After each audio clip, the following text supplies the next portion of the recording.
Squirrel. In this episode, I'm going to tell you why a car accident and a brain injury was actually the greatest gift the universe ever gave me. Hi, I'm Katie McManus, business strategist and money mindset coach, and welcome to the Weenie Cast.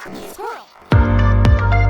Starting my business was the best thing that I've ever done for myself. But honestly, I don't know that I would have done it when I did if I hadn't had a really serious accident and had to make some really dramatic changes to my life.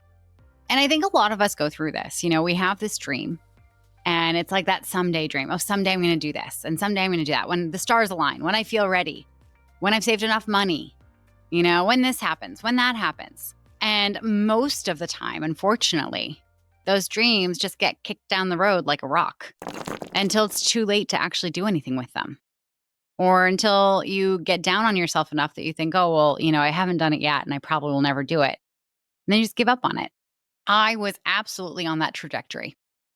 I had my very first coach when I was 22 years old, had an incredible experience, really thought, okay, I want to be a coach, quote unquote, when I grow up.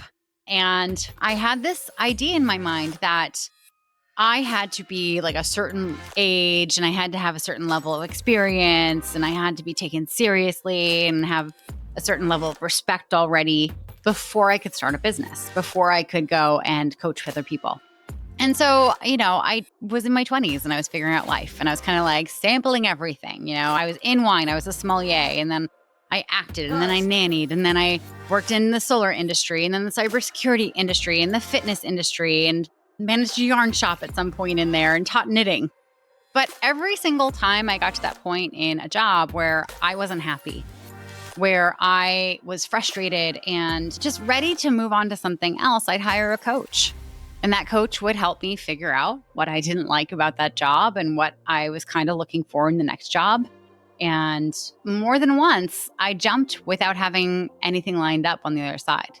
And the magic of coaching is that I always landed somewhere better. I always landed somewhere where they treated me better, where they paid me better, where I was more interested in the thing that we were doing.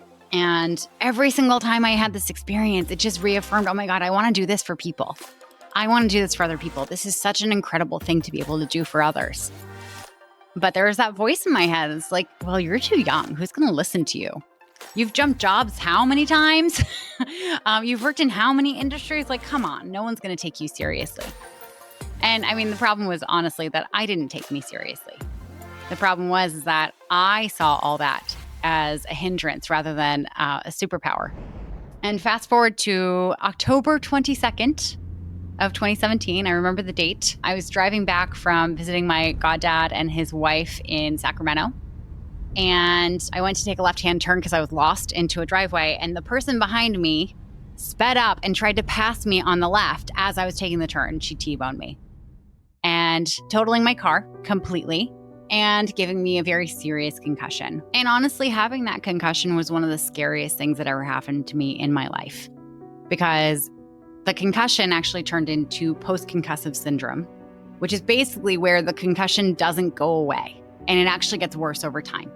And the concussion was really bad. It was really interesting because a couple days after the accident, you know, I was so sore and my car was totaled and I had called out of work, obviously, because I was recovering. And they told me to keep an eye on certain things that could be happening if it was a concussion. I noticed that like I was having a hard time reading. People would send me text messages, and if they were short text messages, like one line, I could read it fine. If it was 2 lines, it got really blurry. And if it was 3 lines or more without any spacing, all the words started floating out of space and out of order. It was really frightening. I also was having a really hard time focusing. One of my roommate's friends came over to check on me at some point when I was home. Listening, Katie? And I had the TV on and she was talking and I literally just couldn't track what anyone was saying. If you've listened to the podcast, I think you can probably glean that I'm usually a pretty fast thinker and I can absorb a lot. You know, like I have ADHD. I can watch a TV show and have a full conversation and be texting other people and know what's going on with all 3 of them. So this was really disconcerting for me. And so I went to the emergency room and they diagnosed me with a concussion. And they recommended that I take a couple weeks off of work, which I did. My manager, thank God, was so supportive of me. And after a couple of weeks, I went back to work. And of course, like during that time, I had to go and get my eyes checked. There was nothing wrong with my eyes. They concluded, and I had to get an MRI, and there was like nothing visibly wrong with my brain. And the theory was that during the accident, the part of my brain that deciphers what my eyes see just got bumped and a little bruised. And it really did limit what I could do. And of course, I was working in software sales at the time. So my whole life was on a computer.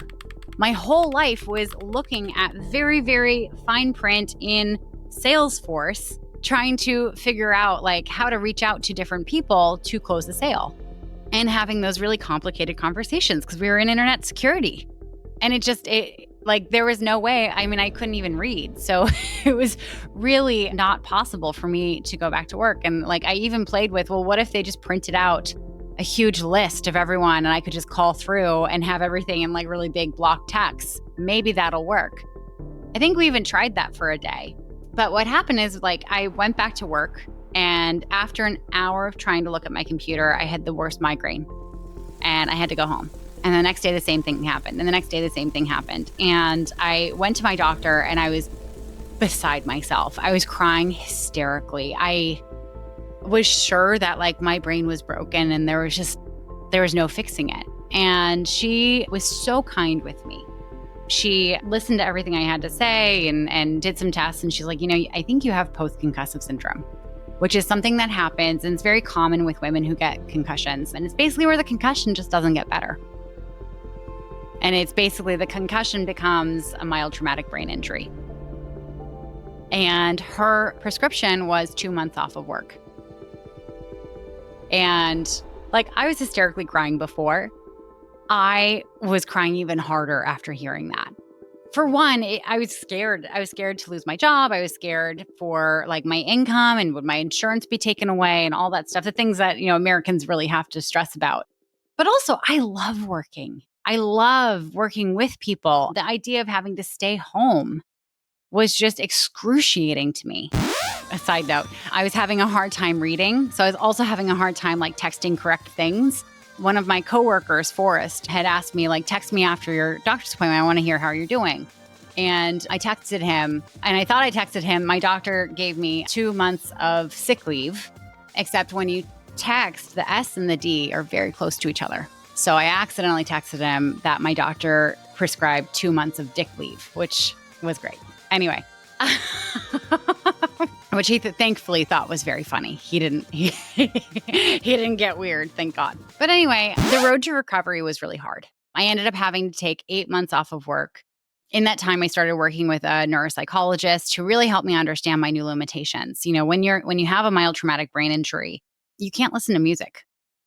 You don't realize how much brain power it takes for you to actively listen and decipher music. You don't realize how much brain power it takes to make sense of ambient noises like cars driving by. So when I went walking, because walking was the only exercise I was allowed to do, because they didn't want me upping my heart rate and maybe causing a brain bleed if there's something that they missed on the MRI, I had to wear earplugs to block out the sound. I couldn't hang out with friends for more than about a half hour because it was just too draining. And like the amount of energy I had to do basic things was abysmal. And the reason I'm sharing this, is to like explain how I ended up doing my job and to kind of give you some insight as to what it took for me so that hopefully it calls bullshit on you kicking the stone down the road, right? Because I know you have a dream. I know you have something that you want to do. And I know there's that voice in your head, just like I had, that's telling you, well, not yet. You can't do this yet. You have to wait. And here's all the reasons why you have to wait. And you're not good enough yet. And I don't want you to have to wait until the universe is like, shut the fuck up. Here's a car accident. Now go do it. But also, I wish there had been a resource, something for me to listen to when I was going through this and trying to make sense of what was happening in my own head and trying to not freak out that this is just going to be my life forever.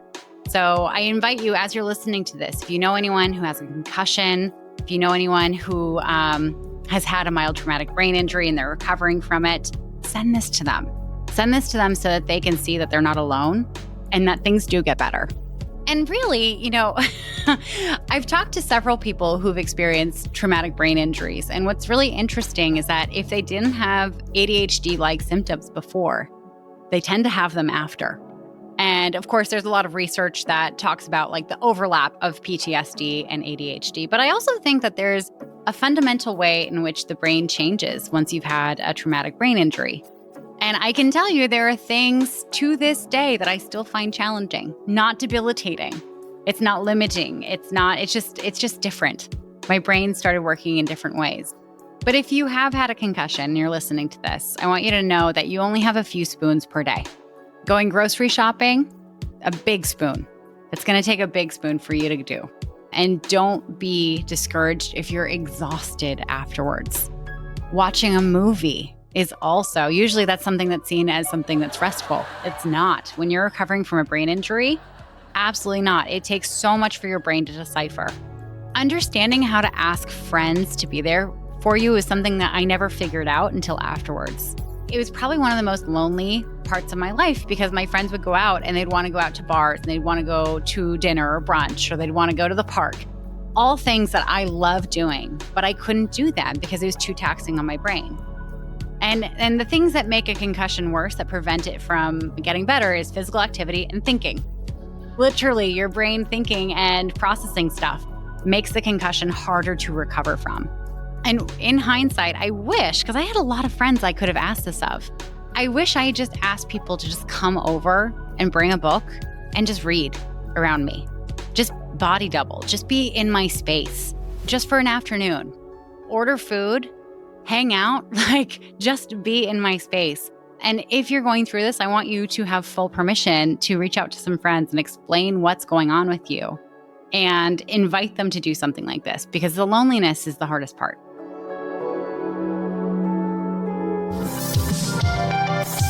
Something that I didn't realize was happening that got reflected back to me after I got better is that my temperament changed during this time as well. I had one colleague who used to be, we were very, very close before this happened. And apparently I was awful to him. I was really mean. My temperament, and he said this, your temperament completely changed.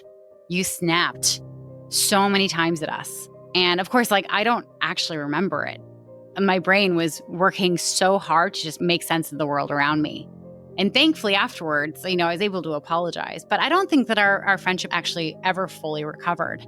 So if you're going through this, know that your temperament is going to be different. Know that you're going to have a shorter fuse. And part of it is just the frustration that your brain isn't working the way you're used to it working.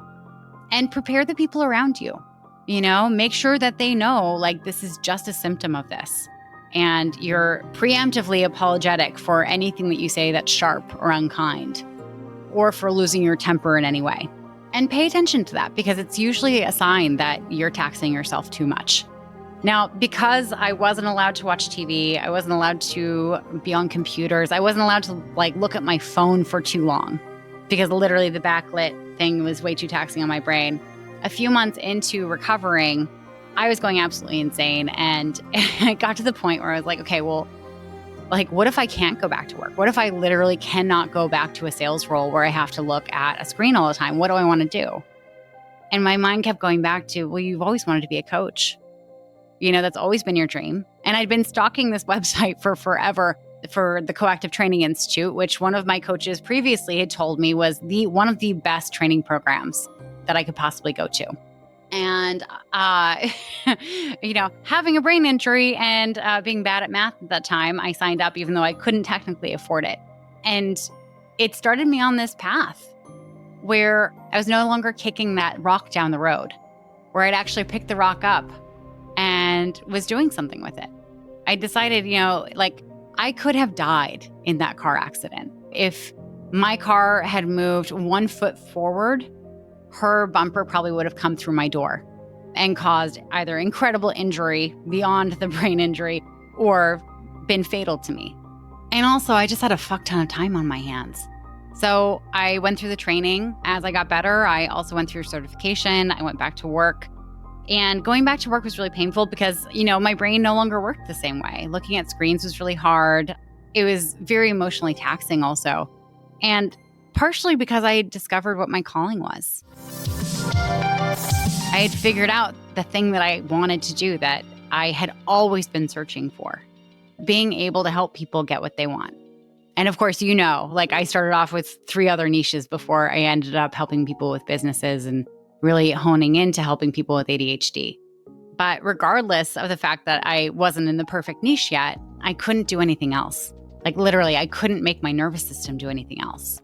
And one of the greatest gifts was that going back to work was actually everything had changed. We had a new manager. It was incredibly toxic. And honestly, thankfully, when I went back to work, my manager had changed. The head of our department had changed. Everything had gone from being so supportive and so kind to the most toxic environment you could possibly imagine. And that mixed with me understanding this newfound passion and understanding that I really wanted to do that as my business was the perfect combination to really push me out of the nest and make me just go for it.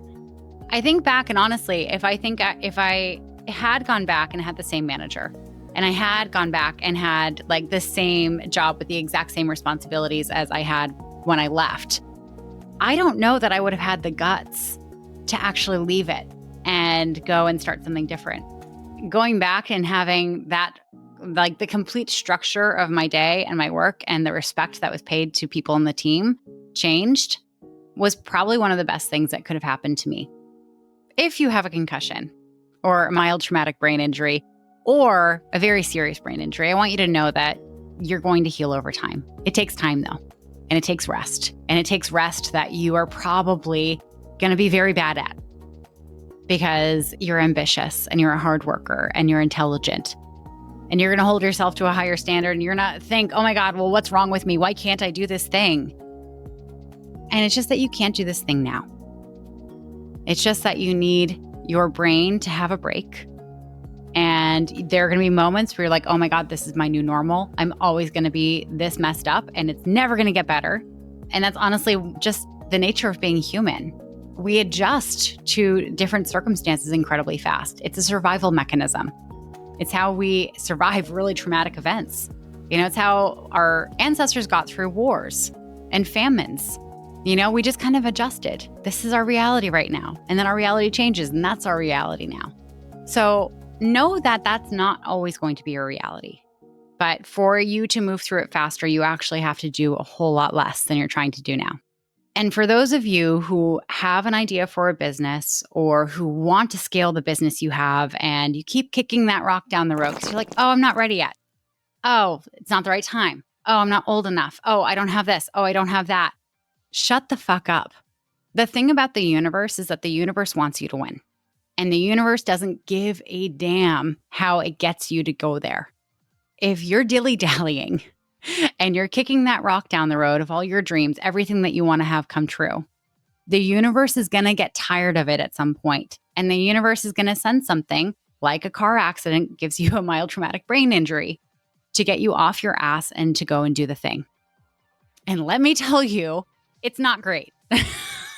I definitely would have preferred to have just stopped being a weenie magically and decided, okay, now's the time I'm going to do this and just made it work from there. And I hope after listening to this, this could be that thing that gets you off your butt and gets you going for it.